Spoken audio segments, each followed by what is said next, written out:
முருகன் என்றால் அழகு.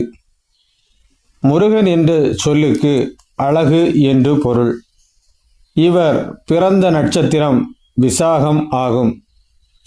விசாகன் என்றால் பட்சியின் மேல் சஞ்சரிப்பவன் என்று பொருள்.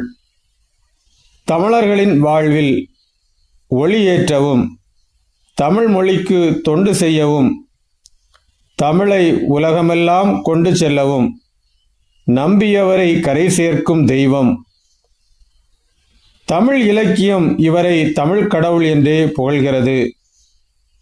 பொய்கையில் தோன்றியதால் சரவண பவன் என்றும், 6 முகங்களோடு அவதரித்ததால் ஆறுமுகன் என்றும், இன்பமும் ஒளியும் வடிவமாக இருந்ததால் சுப்பிரமணியன் என்றும், வலிமை பெற்றவராக இருந்ததால் கந்தன் என்றும், பார்வதி தேவியிடம் வெற்றியை தரும் வேலை கையில் ஏந்தியதால் வேலன் என்றும், மனமாகிய குகையில் இருப்பதால் குகன் என்றும், கார்த்திகை பெண்கள் வளர்த்ததால் கார்த்திகேயன் என்றும், தந்தையாகிய சிவபெருமானுக்கு குருவாக இருந்து ஓம் என்னும் பிரணவ மந்திரத்தின் பொருளை விளக்கியதால் குருநாதன் என்றும் பெயர் பெற்றார்.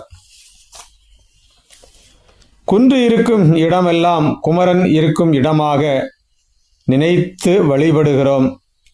திருப்பரங்குன்றம், திருச்செந்தூர், பழனி, சுவாமிமலை, திருத்தணி, பழமுதிர்ச்சோலை முருகப்பெருமானின் 6 படை வீடுகளாகும். இந்த 6 படை வீடுகளும் இருப்பது நமது தமிழ்நாட்டிலே ஆகும். புகழ்பெற்ற தமிழர்களின் வாழ்வு, பண்பாடு, கலாச்சாரம் சீரழிவுக்கு காரணம் பக்தியை மட்டும் எடுத்துக்கொண்டு அறிவு சார்ந்த ஆன்மீக பொக்கிஷங்களை மறந்ததாலே ஆகும்.